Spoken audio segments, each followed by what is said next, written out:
Welcome to another episode of A Pint with Seaniebee, coming to you from the Chilterns. Where are the Chilterns? They're in Buckinghamshire, very nice kind of wooded, oldie English part of England.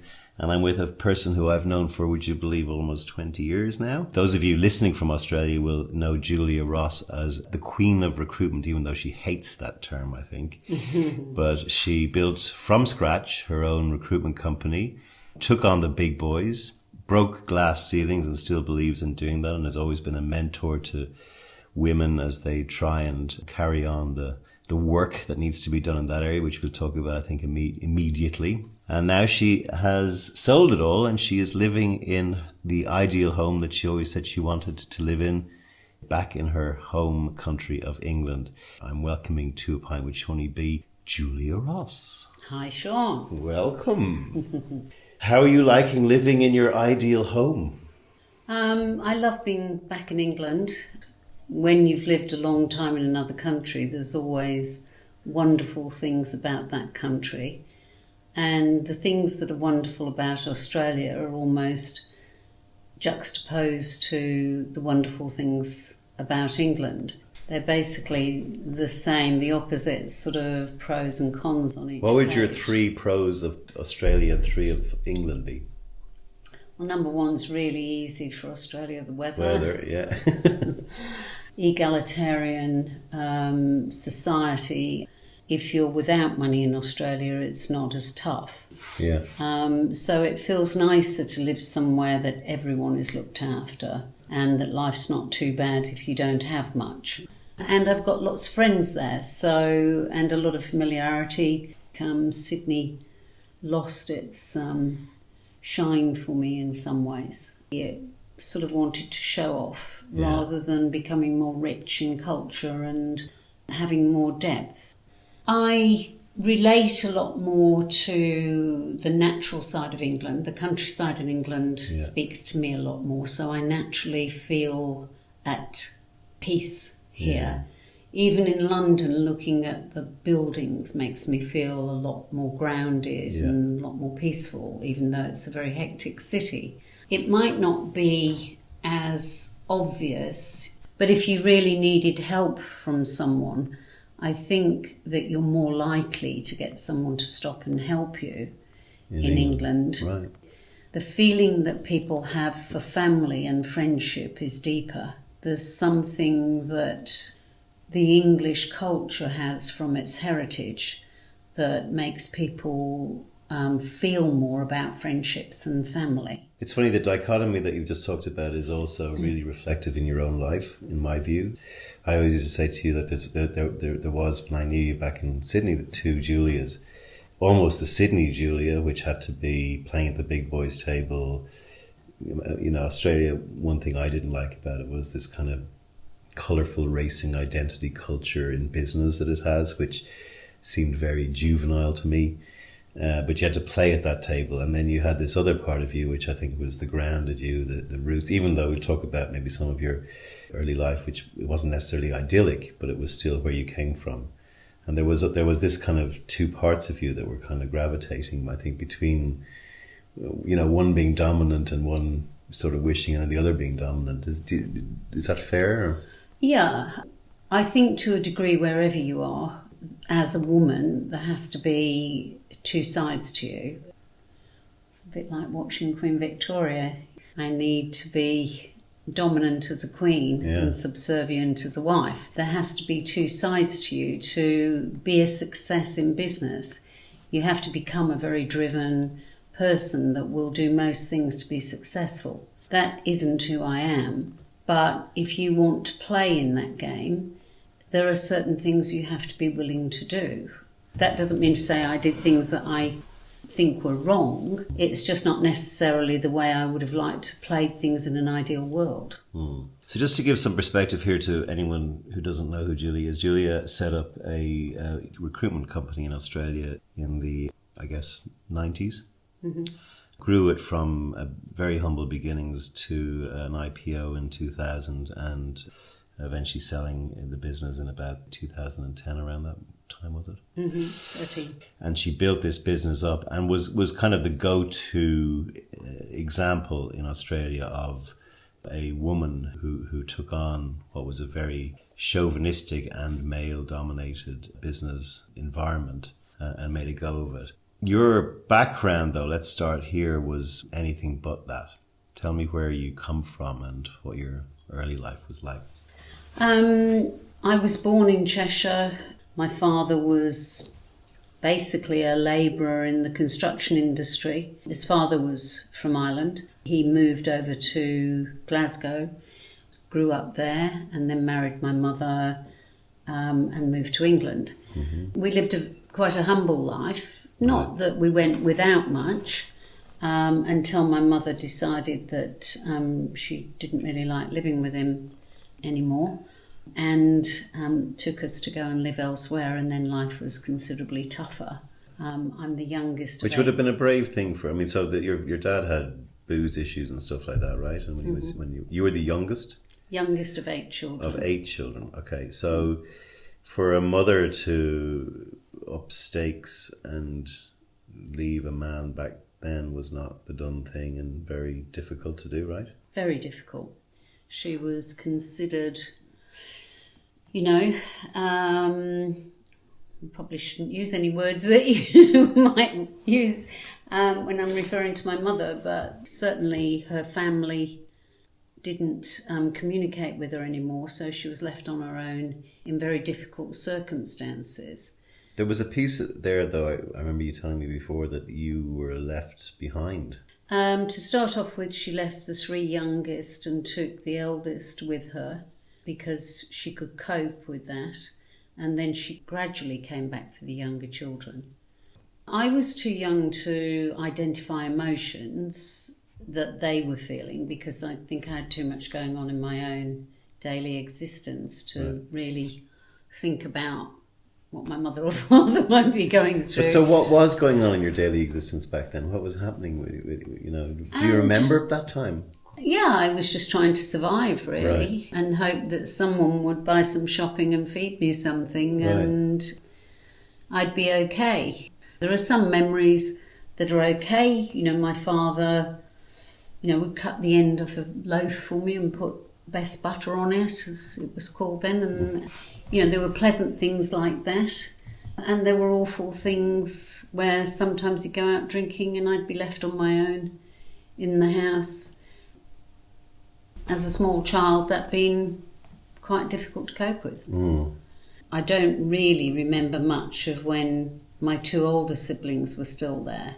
My most vivid recollections are when I was left on my own with him, because that was a very difficult road to walk. He was quite strong Glaswegian, so if he asked you to do something, you invariably jumped very quickly to do it.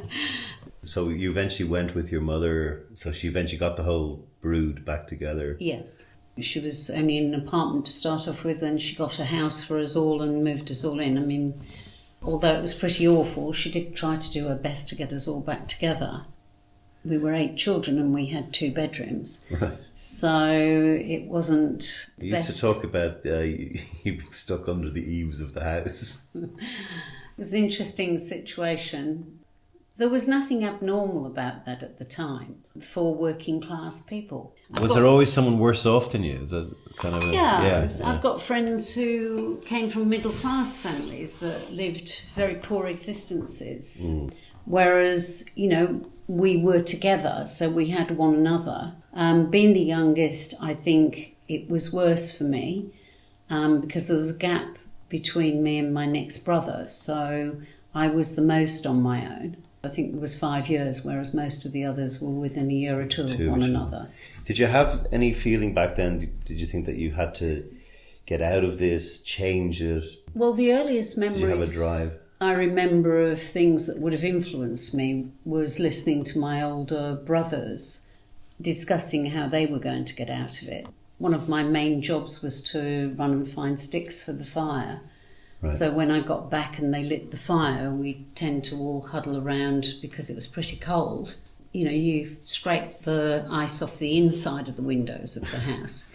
So we would huddle quickly around the fire as soon as it was lit, and then they'd sit and talk about how they were going to make life better. And you were the little one just shutting up and listening. Yeah, so sponging it up. Yeah, I'd just sit there and listen to what was going on, and when I heard them all say they were going into the building industry in one way or another, I just sort of thought that was what I would do. So that was the first. And were you bright in school? What was your school memories? No, just average.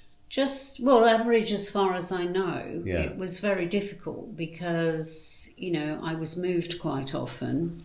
I don't know if I ever went to school when I was with my father. I then went to a convent school for the longest period of time, just a Catholic school. So it wasn't a private school, but it was very well run. And I did start developing well there. Right. And is that you're 12 or so now? Yeah, around that sort of age. So had I been given the chance of a consistent education, I don't know how I would have done academically. One of your brothers is very close to you and he passed away young, right? My eldest brother, yes. William. Well, so what age were you when that happened? Because I know that had a big effect 12, on your life. 11, 12, something like that. Yeah, and you don't have to talk about it if you don't want to, but he drowned, right? Yes, I spent a lot of time with him because he got married fairly young, and it was very good for me to get out of the house and go and stay with him because I could get a bedroom. Yeah. So he was about 20 years older than you or something like that, was he? Yeah. Yeah, okay. So I used to spend quite a lot of time with him and do nice things with him. So I got to know him better than most of the family, probably. And then, unfortunately, he was, I don't know what you say, it was an accident. He fell off a bridge into a river and was drowned. Yeah, that was quite traumatic for me. Yeah. They handled it very badly in as much as they let me see him in the coffin and, they did the old-fashioned thing, you must touch him, you must do this and sort of, which was pretty horrendous. They were talking very much that his lungs weren't full of water, he just choked. And I couldn't understand on that basis why they couldn't just warm him up.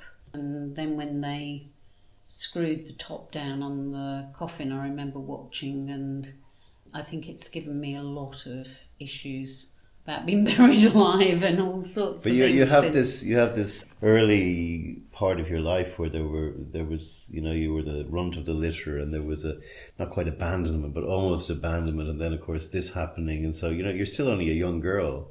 You're getting a lot of this kind of life trauma thrown at you one after the other. So when you come to you sort of leaving school, did you get hardened and inured a bit, or did you just?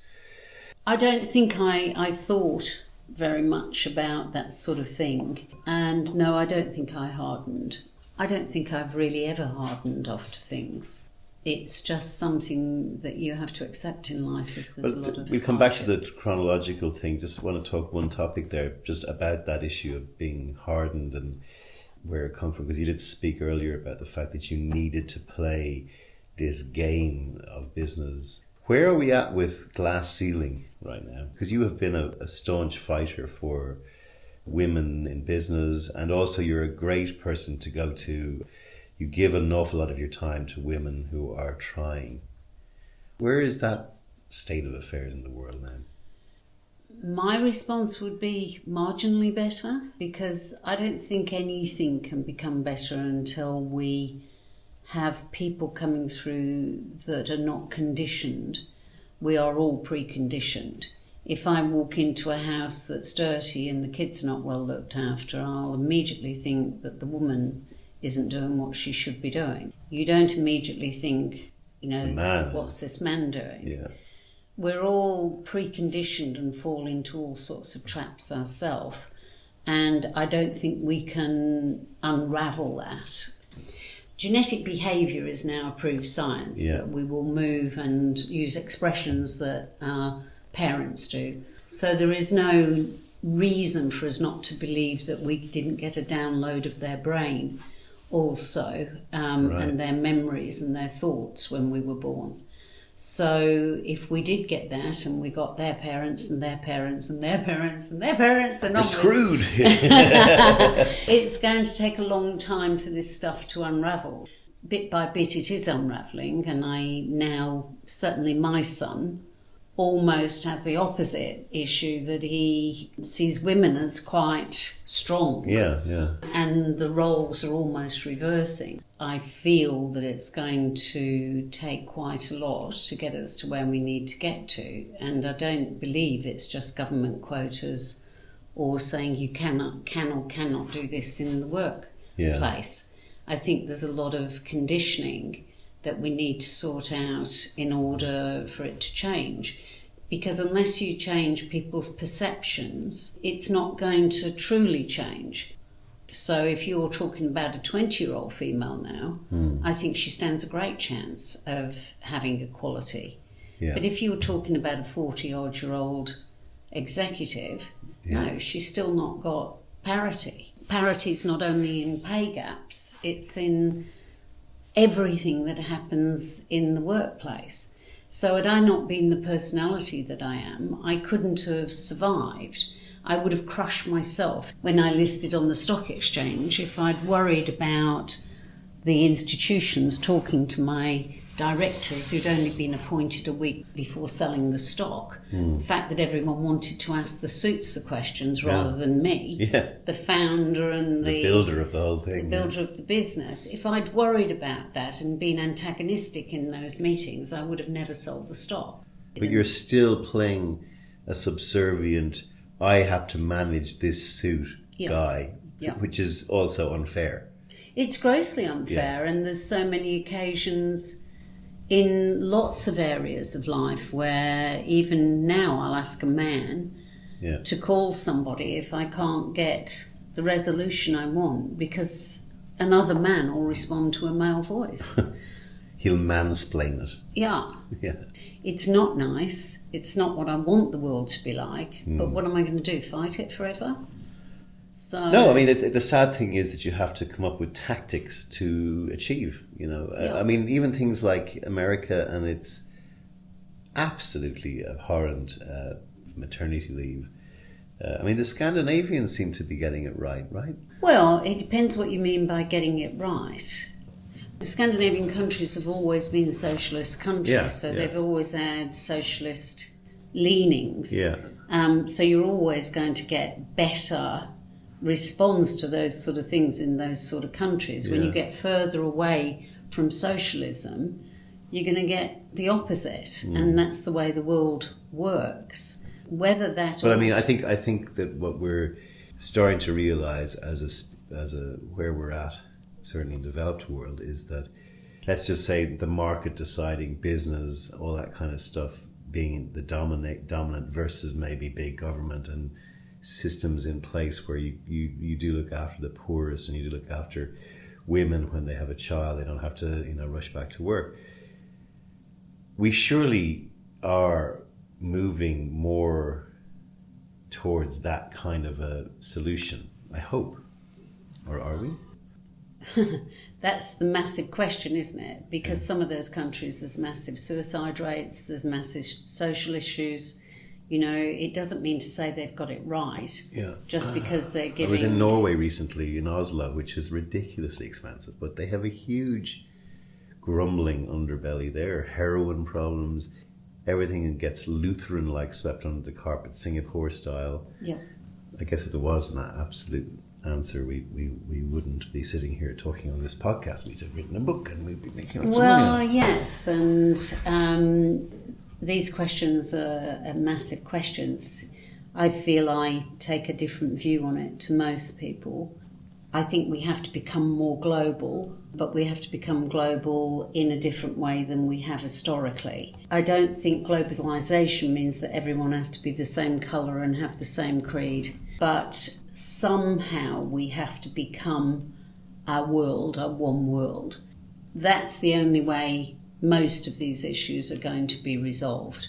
So do you include things like federalism, the EU? Yes. So eventually one Pangea-like planet where... I think there has to be some sort of structure that allows most of these issues to be not controlled, but resolved to the best resolution. And until we can get a point where one country is not robbing another, one person is not robbing another, or one person is doing exceptionally better than another for no reason. You know, I got born in a working class environment in the north of England, but I am so lucky that I wasn't born in a swamp in India, gutter in India or somewhere. And yet the Trump message clearly is isolationist, pull back. Yes. So, and it's not socialism. Yeah. It's feudalism. It's something from the Middle Ages almost. And that's why I say that you shouldn't do it to the expense of an identity. People should be allowed to be who they are within this framework. This is just a kickback of people of my sort of ilk who don't feel like I do, hanging on to the last remnants of an old world. Trump is not going to survive with 20-year-olds. Yeah. Brexit wouldn't have happened if we'd asked all the under 25s to vote in the UK. The younger generation don't believe in isolation. They believe in truth and exposing what the reality is in the world and getting truth and allowing everyone to have a reasonable existence. If there's a framework to allow that, then we're going to get somewhere. Well, for every Trump we have, and I think the issue with Trump is he will, as long as he doesn't blow the planet up first, he has activated and got America talking. In Ireland, we have our first homosexual prime minister who's in his 30s. I don't think we've ever had forget about the fact that he's gay, I don't think we've ever had a prime minister in their 30s. Yeah.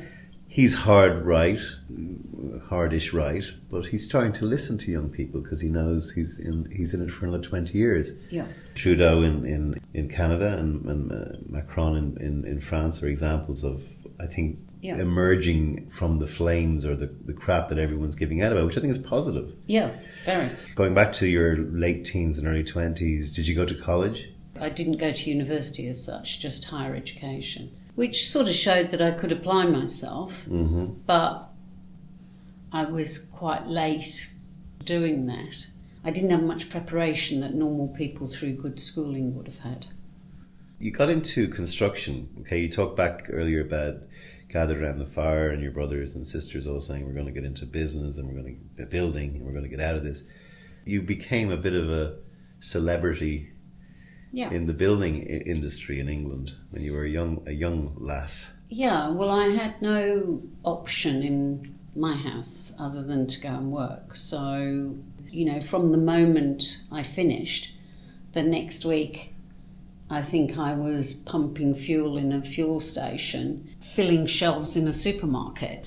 You know, that was it. I had to And that was a pretty consistent, that's it now for the next 30 years. Have a few children, get a house. Were you thinking that way? No, not at all. And it was interesting because even lowly jobs like that, there was something different about me because people, I don't know why. You're a joker. But I was filling the shelves and I had to stack everything in its most appealing way. I just had this thing they always used to say, can you put all the cling film over the fruit and stuff? Can you make it look all pretty in the things to go on display? So I was always trying to sell something. Yeah. Even in the filling station, I was always sort of asking them for challenges on how many cans of oil I could sell with the fuel. And I think it's just a personality thing. Yeah. Where do you think that came from, though? Because that's not your dad and it's not really your mum. You know, where's no, I don't know why I developed that. It's always been very strong in me because if I'd probably had to stay at that sort of level, my dream job was always going to be a window dresser. I like form and design, but I didn't, so I had to go out. I had those jobs and then I was applying for a 5-day-a-week job. Someone advertised for someone, a higher desk clerk, that it was called, renting machinery out. Company were starting a new branch. So I went and worked for them, and my boss was coming down from Manchester and the office was in Stoke, and he said, well, I need you to start it. We're going to send all these machines down and you need to hire them out. He just gave me the Stoke-on-Trent Yellow Pages were 2 volumes. So I just put them on my desk and said, I need you to call everyone until you rent them all out. So I sat in an office on my own for months, and I rang through both volumes twice over. And I think I was beginning to make myself quite ill because I was so isolated. And we started hiring things out, diggers and forklift trucks and all sorts of things that I'd find someone to send them to. I think they were just sick of getting leaflets from me or whatever I was doing. And then my boss said, I said, look, I don't know that I can stay in this office any longer. I'm feeling quite ill. And I think I'd been to the doctors and said, I'm feeling quite claustrophobic. I'm getting myself in a bit of a state. You weren't interacting with anyone except on the phone. No. Yeah. He said, well, take my car and go and sell something to someone face to face. He sounds like Arthur Daly. So I got in, he had an Austin sort of A40 or something. I got in it, it was diesel. And I drove to the RAF base in Stafford. And I pulled up at the gatehouse and said, I'm trying to sell some forklift trucks. And they said, okay, park your car over there. So I went to park the car, and I didn't know how to stop it because I didn't have a stop button. Did you crash it? No, or to turn it off? To turn it off. So the guy came from the gatehouse and helped me to turn my car off. Nice. And then I ended up going in to see someone who I eventually sold some forklift trucks to. But it went from there. So I became a rep, and I got the branch going, and it worked very well. So then they gave me a branch of my own. I moved to Burton-on-Trent, and it was the most successful branch from a nothing and you're a start. baby. There's a will to win. And I think me selling more than anyone else was my way to prove to me that I was better. And I think I always wanted to do the right thing by the people I was working with. And I always wanted to be the best I could be. When I opened Burton-on-Trent, as a 20-year-old female, talking to guys in the workshop about, you know, whether we should replace an engine or whether we could just get away with changing parts of it and trusting that the lads, I mean, my boss made me study engineering, you know, so I could look at an engine and at least say what it needed. But at that sort of age, I don't know anyone that would have been willing. You know, I had forklift trucks rented to most of the breweries that were using them on what they call triple shifts. And I remember many nights them ringing me and me taking not a low loader, but a truck that you could lower a forklift truck off the back of it and delivering them into them if one of our trucks broke down. I don't know anyone that would go out 12 o'clock at night and do that. As a young female, most people couldn't winch a truck onto the back of a truck and take it out. I don't think I could get a man to do it. I don't think I could probably do it today myself. But that pleasing the client and the client delivery has always been that will to win against all my competitors and deliver some sort of service that was beyond the call. If it could be done, I've always done it. At this stage now, you're starting to say, hey, I'm quite good. Yeah. Yeah. And what did your family all say? Look at this little pipsqueak. She's my family have always been a little bit sort of nervous. Nervous would be one thing, but my siblings soon didn't really relate to me. Were you getting above your station? Yes. As the youngest, I think it was always hard to be doing some of the things I was doing. Yeah. going on from the Burton office when they moved me down to head office in Taylor Woodrow. They were flying me around in either helicopter or plane most days from branch to branch. That's pretty sort of up yourself to anyone outside of... Were you loving this? I liked it in one way, but the men were out to kill me in the company, so it was a very lonely road. Of all the times in my life, that was the most vicious that I've experienced, and I started dressing in trouser suits and trying to be one of them. You know, they'd say, oh, so you're gay, and it wasn't gay then, I can't remember what it was much worse terminology than gay, I think. If not, I would have been sleeping with someone to get there, whatever they could do to harm me. And internally, in your own business? Yeah. So they were destroying me. I became a manager of a business in Taylor Woodrow, so at a stupidly young age, really. And there was no other female either in our organisation or in the industry. So there was no one to refer to. I was trying to chart my own way and making a lot of mistakes from, how I dressed, how I, whatever I did, it was impossible to know what the... Well, I wouldn't know what to... I mean, the pantsuit idea sounded cool, but then... Yeah, but I was just trying to be one of the boys. Makes you, If that was the rock you at the hard place of the working class background, that you're not supposed to be doing that for them either. Yeah.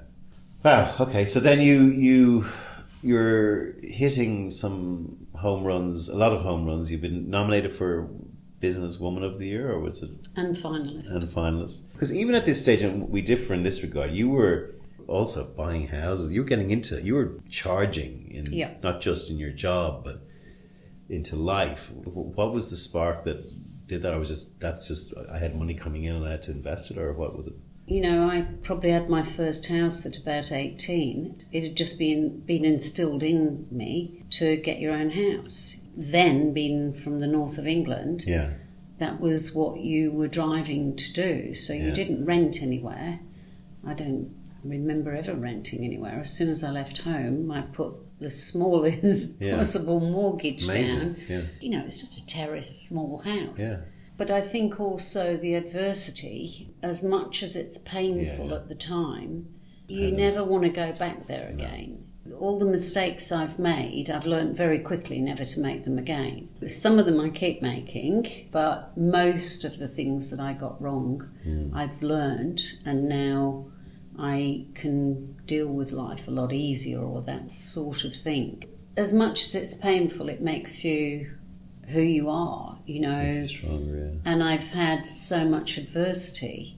There are not many people that have grown up, been on their own at 5 in a house in the dark, not knowing if anyone's going to come home and feed them or look after them, or if everything's going to be all right ever again. And then taken down to the Salvation Army handout place and said, choose some of these second-hand shoes, which ones are the best for you to wear. And going to school and people ribbing you about how awful your clothes and... Well, I had a similar, not as bad as that, but I felt alone and independent from a very early age. It was me against the world, and it was just... that I didn't feel I could rely on anybody. That it was almost like you're going to have to work this one out yourself.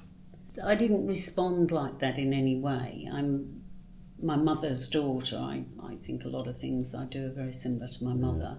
I never dwell on anything. I don't think I ever assessed it like that. It was just something that had to be got on with. It was a very northern attitude. You just get on with it. At some point you're going through this career and you're being really successful and you're mixing in business places and you're, able to party and you're able to buy houses. As this was all developing, did you have a feeling that you were going places? Did you have a long-term vision? Some of it didn't seem real. I just kept ploughing on. I think to my detriment in some ways, I've always been more of a doer than a thinker. I think if I'd planned things strategically, I would have got further than just doing. You know, like most people are either a strategist or they're an executor. My point is that I often do too much myself. Like I will clear every email in my email box rather than doing what I need to do and then going and do something else. Yeah. It's in just a personal thing that I will always respond to everyone within a number of hours. Careful what you say now. So I do. It's just my ethics that I have. But I mean, I also think that, you know, there's a lot of people who I know that you have given your time to, who, particularly women who are struggling or who need guidance, and you're very generous with your time to people like that. And no, not a lot of people know that about you because, you know, it's so then moving on, how do we get to you eventually saying, okay, you know what, I need a new challenge, and you the move to Australia? Because this was, I remember it Perth, very clearly. Right? No, sorry. The original change, I remember it very clearly. I was demonstrating some machines at Heathrow Airport. I had a white suit on for some obscure reason, so obviously I hadn't tamed myself at that stage. And it was raining, I had a hard hat on. One of the machines wouldn't work, so I was trying to deal with an oil leak. I had oil on my white suit. I was wet. So I walked into a recruitment company and said, I don't suppose you've got anything for an oddball like me. It's surprising people talk about, you know, career planning and all the rest of it. I was just driving along a road and drove past a recruitment company and went in, and they said, well, why don't you come and see our managing director and talk to him? So while I was sitting there, they rang their managing director, who was an amazing guy called Lawrence Rosen, one of the greatest change makers in the recruitment industry. And I went to see Lawrence, and there was no going back, really. But wait, did you have a CV? No. You just pulled into a random recruitment company and just said hi, and then presumably someone said, well, what do you do? And he said, well, I should have kept her name, actually, because she changed my whole life, really.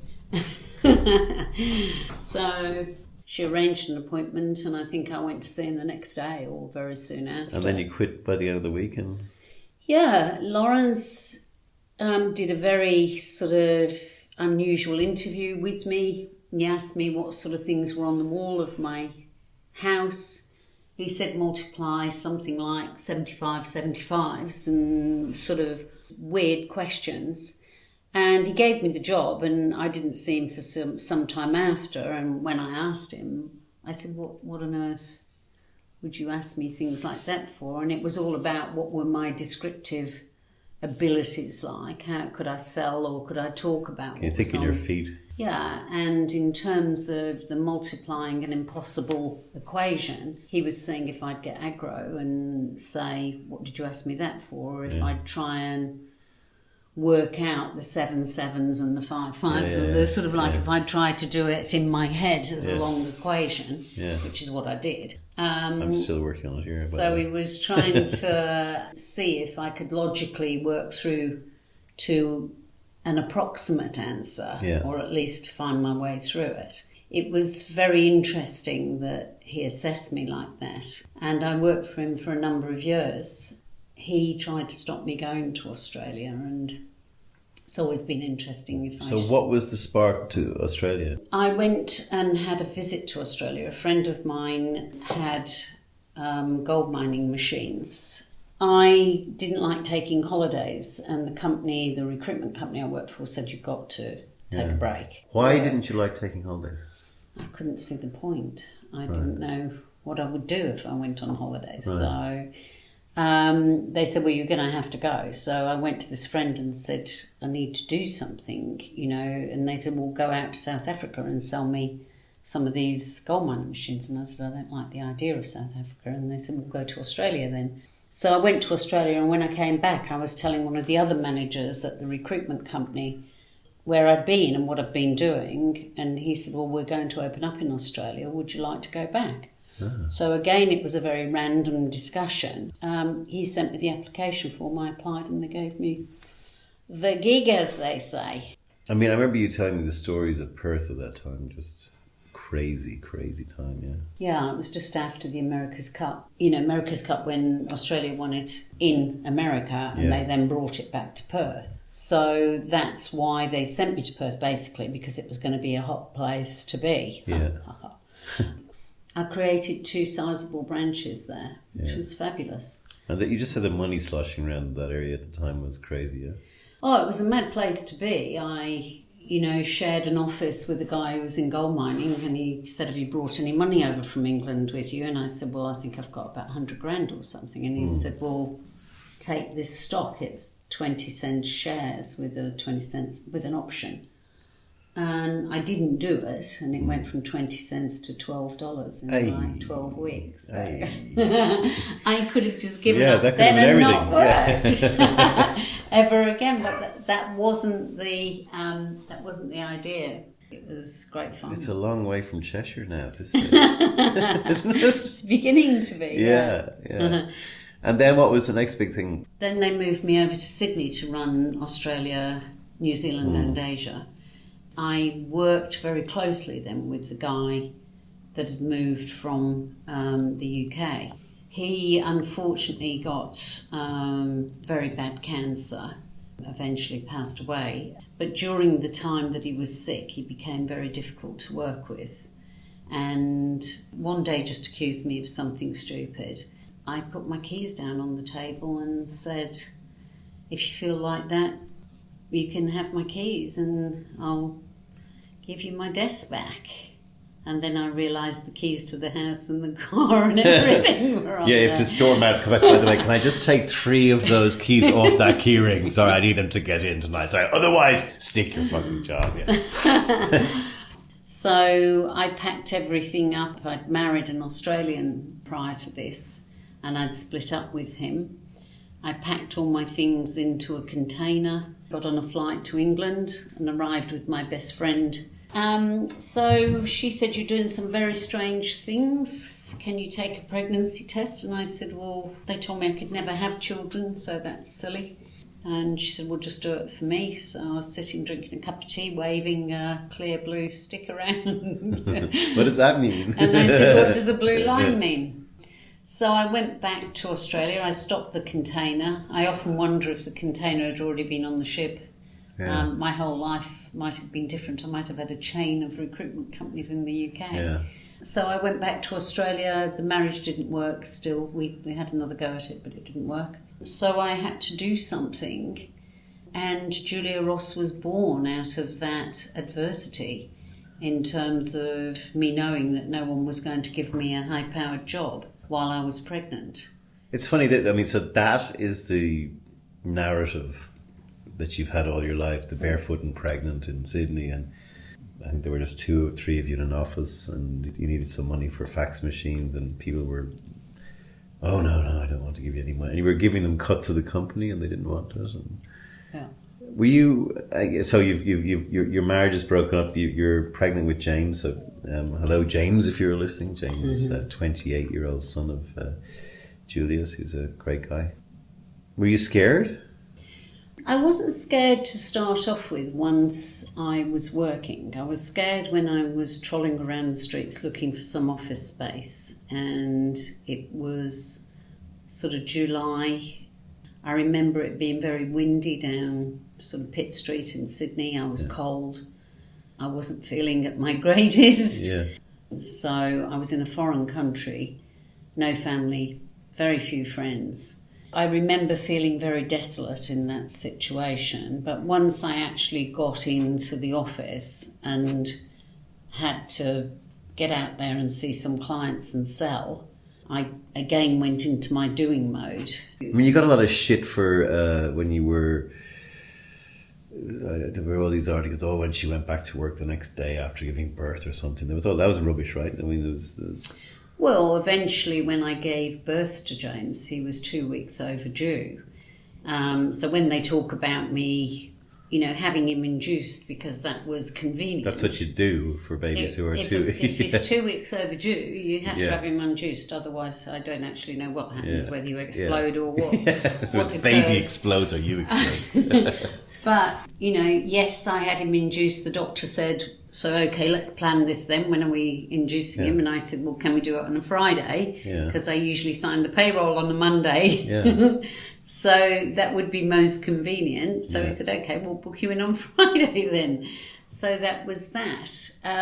So when people talk about me doing that, it was nothing unusual, except for most people would have taken a few weeks off. Yes, I was breastfeeding in socialist James. countries like Scandinavia, I was taking him to work with me, or his nanny was bringing him to work, or I was running up the road. I moved to live next to the office, or very close to the office, so that I could run home and feed him, so I could work and be there whenever James needed me. So it wasn't like he was put out because of this. I know, No, but it's just funny the kind of...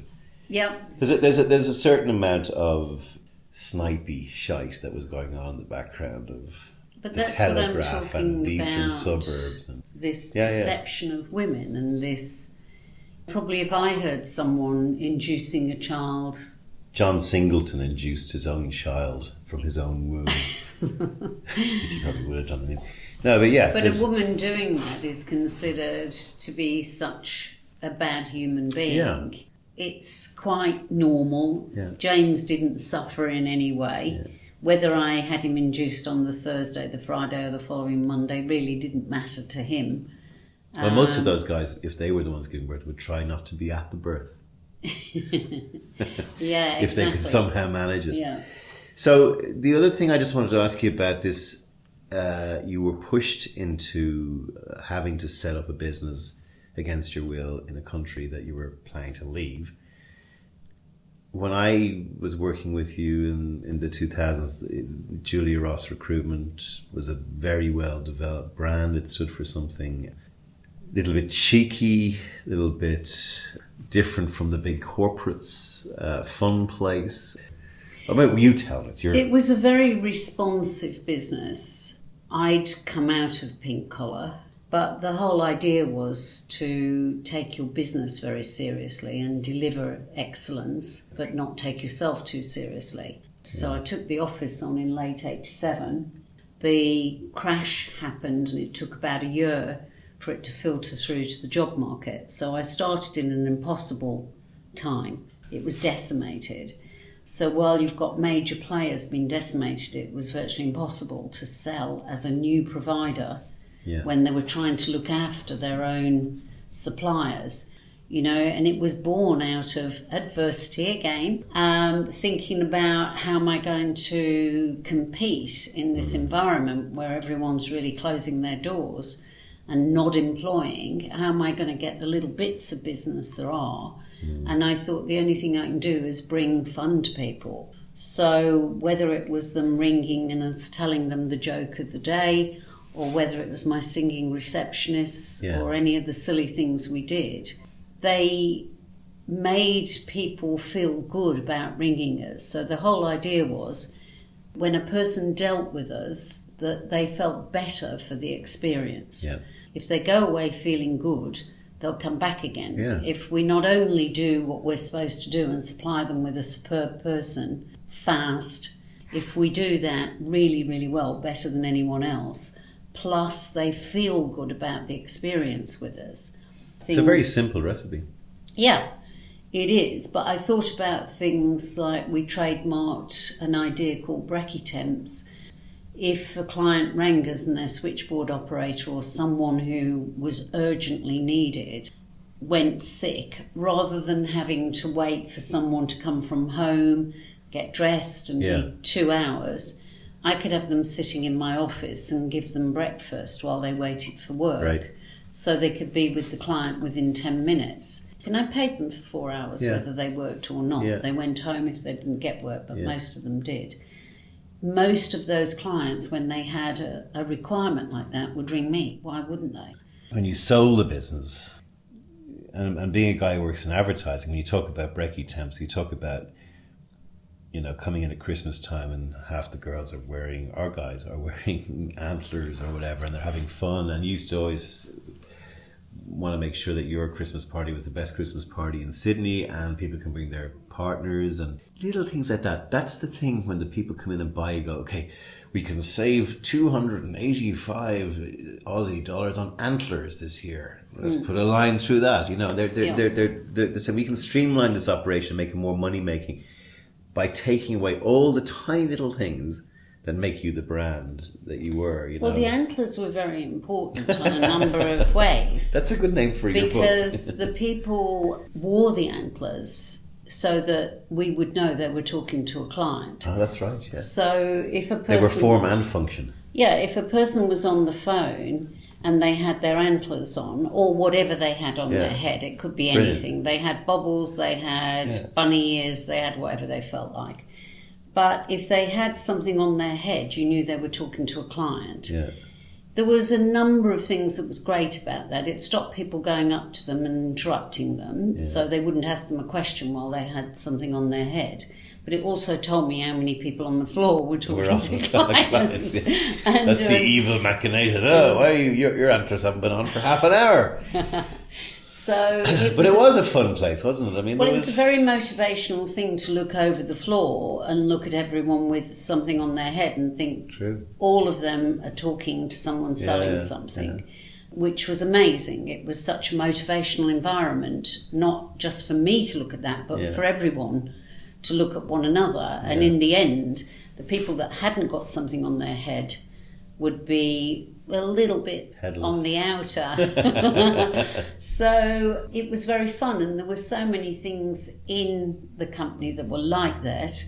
We had, thank God it was Monday, so when people came into the office on Monday morning, they got a vote what they wanted to have for lunch, and we ordered lunch in for everyone, and everyone was allowed one glass of champagne. It's a bugbear of mine, as you know, about the ad industry, because the culture of a company is critical for the quality of the ideas that you make, in my view. And as soon as you start pulling back on stuff like that, it just sends the wrong signal. It just means, we're becoming corporate, we're not allowing playfulness, we're not allowing adventure, we're not allowing spirit or spiritful people to thrive and flourish in our organisation. I mean, that's what's killed the ad business, But it was a moment in time. I don't know that today's younger people would aspire to do that. To have standard operating procedures and people adhere to them is virtually impossible. Right. A youngster now will say, well, I think I know a better way of doing it. They will want to change whatever you do, and then when they screw it up, they hand it back to you to fix it. We have bred a generation of people that it's been great to teach them to ask why, but it would have been good to do a little bit of teaching them that sometimes there is a known way of doing things, and sometimes it's good to just adhere to that. I understand that we're not going to get great creativity unless we do allow people to think outside of the box. But there's an amount in the world that has to be created through a box. People go and work in factories and do repetitious work. Sure. But once you put someone in an environment where there's a computer screen or they can look at their phone, it's very hard for them to stick with some sort of procedure. Creative people now are not necessarily as disciplined as they were then. The other thing I thought you did well, and it's a big bugbear of mine, I've only ever been, in all the myriad jobs I've had, I've only ever been placed by a recruiter once. I felt that there was a Rolodex going on behind the recruiter thinking, is there anything for Sean here? No, then I'll just glaze over and let him talk. There was no real feeling from recruiters that they had your best interests in mind. Yeah. And I thought you always talked about that, and you always tried to see if there were ways that you could. I think you used to talk about having candidates for life so that you would manage their careers, not just their next job. Has that bit and taken hold, or is it that's about the leader demonstrating that, though. That's about me being prepared to walk through reception and seeing someone standing, waiting to be looked after, and saying, why is that person standing at the desk? Yeah.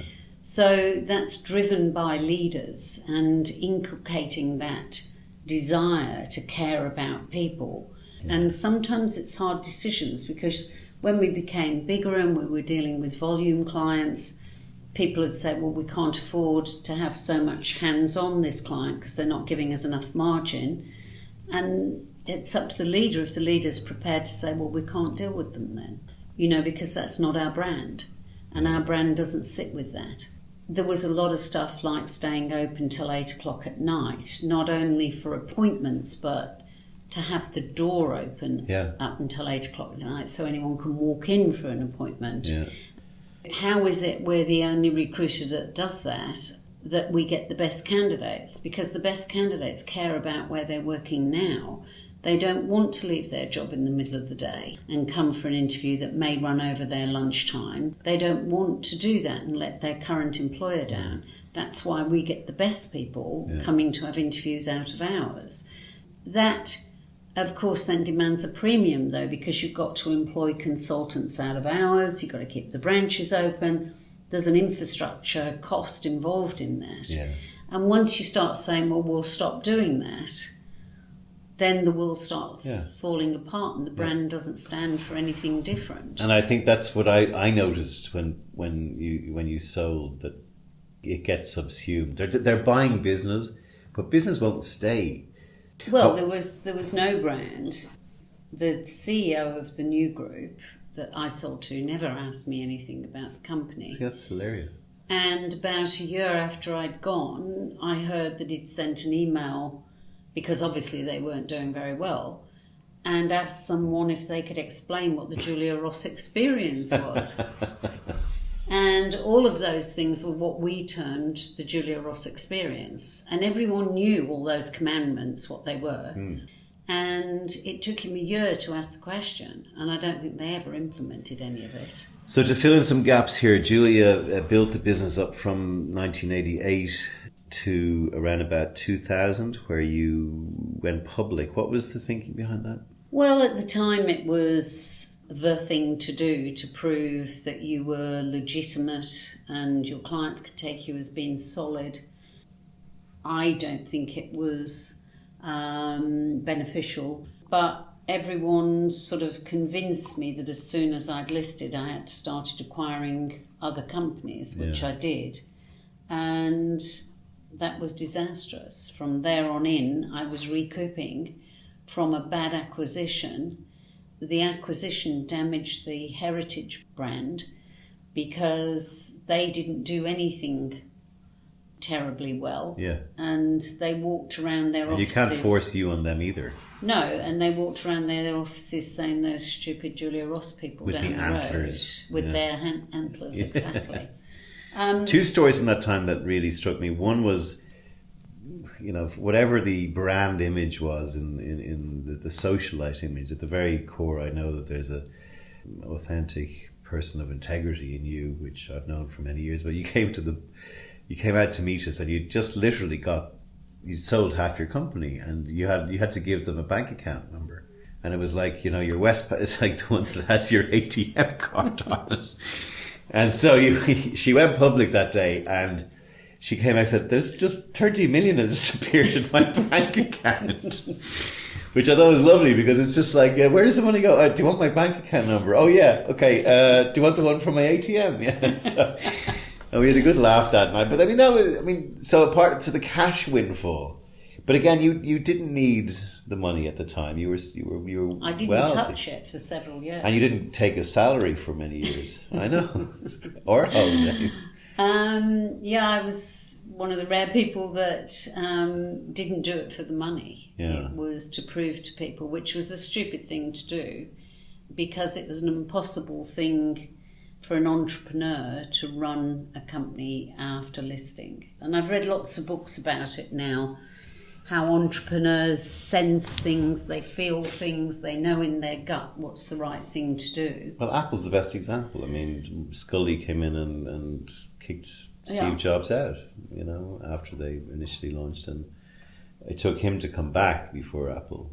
if you ask an entrepreneur to write a long report about why they should do it, they lose the will to live and they just can't do it. It's something that they feel. You floated and it was a successful float. You then sold the business to this company we talked about. You came back here. We've come full circle. A couple of things before we go. The personal toll or your personal life. You've been a very driven business person. How has, now that you've had time to kind of sit back and evaluate and look back, what lessons would you pass back on that side of things? I think that I probably didn't pay enough attention, not in the way that most people would expect.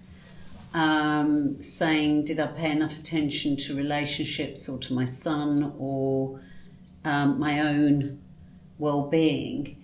I don't think I slowed down enough to consider what was beneficial to me, how I should play my life outside of work. There was little importance given to that in my head. So I could have made my life a lot easier if I'd thought, well, okay, I'm driving this business. I need a nice, quiet, stable person to be in a relationship with. And this is what's going to fit together with the life I'm going to have. Yeah. If I'd been a bit strategic over my personal life instead of waging... How can you be strategic over who you fall in love with? Lots of people are. Lots of people spend much longer getting to know somebody and deciding if they fit into their life rather than raging ahead with, just what feels good at the time. So I think I could have paid attention to what was going to help my well-being through my life, and I could have charted a different course if I'd thought about it. And that's been a theme of my life all the way through, I think. Now the habits are too ingrained to change, I think. But if I was advising a career-minded woman now, I would probably advise very differently on how to treat your personal life, suggesting that you think about the sort of things you need from a partner to make your life enriched. Does that sound a bit clinical? No, I don't mean it in that way. Obviously, the chemistry has to be right and the relationship has to be right. But I think you can take your time understanding if a person is going to work with you, instead of falling in love randomly with someone and then trying to change them and hammer them into what hole you want them to be in.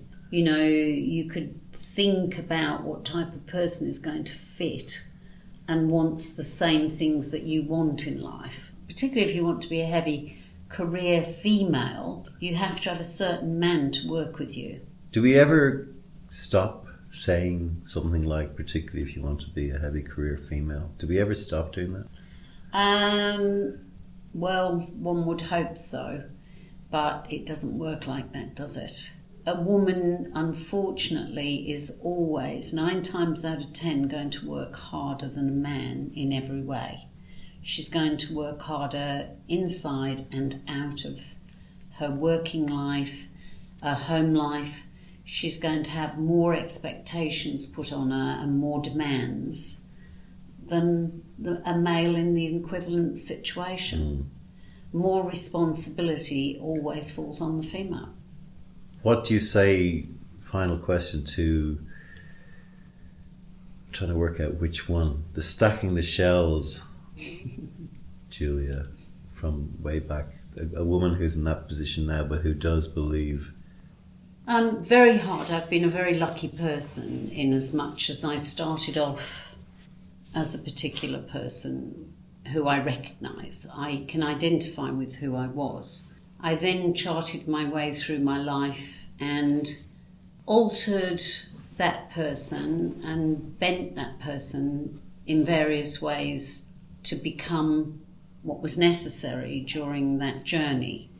I've been one of the rare people, I think, that have been able to find myself again. When people do that, they tend to lose who they were originally. Was that hard? Finding my way back? Yeah. No. there was no way that I couldn't go back there, because I understood that the person I'd become wasn't the person I wanted to be, and there was no way I could stay as the person that I was in the middle. It wasn't a place that was possible for me to stay. I would have lost my soul, I would have lost my whole being, which probably would have made me very ill. The progression that as soon as I felt that I couldn't drive a Bentley anymore, as soon as I drove to my home and thought, this is ridiculous, the size of where I live, the ostentation around me, the way people grovel to me, everything that's going on around me, the more that became unacceptable in every way, the more I sat in meetings that people said things that I could not listen to without responding to. I couldn't keep quiet any longer about things that I found were unjust or, just not nice stuff. The more I had to remove myself from that environment. I didn't do a great gameplay of extracting myself from the business. I've made enough money, but I could have made a lot more. I could have played it a lot better on the way out. But there was no option for me. I had to get out, and I had to get out pretty quick. Once I turned and didn't like myself and didn't like what I stood for, didn't like what the company was doing anymore, and the decisions I had to make as a public company to hurt people, I had to get out. And my son often says to me, you wouldn't be alive today, Mum. Being able to make some tough decisions on the way is different than moving away from your core beliefs. If you can stay who you are inside and hold true with your core beliefs and values, it's okay being able to play the game. When I've had to say, well, it's okay if I have to use a man to go in and see that client because he's going to relate better to a man than me, so be it. That's just playing the game. But when you have to start bending your values and becoming a different person, that is something that I don't think anyone should ever do. So if I was talking to the young Julia again, I'd say just be true to who you are and stick with your beliefs and values, and just don't bend yourself too far out of shape. That's a good place to end it. Thank you so much for having me at your home, and a lovely bottle of wine, a great chat, and I learned an awful lot about you that I didn't know, as I usually do on these things. Julia, the best of luck in the future, and thanks for coming on the Pint with Seaniebee. Thank you.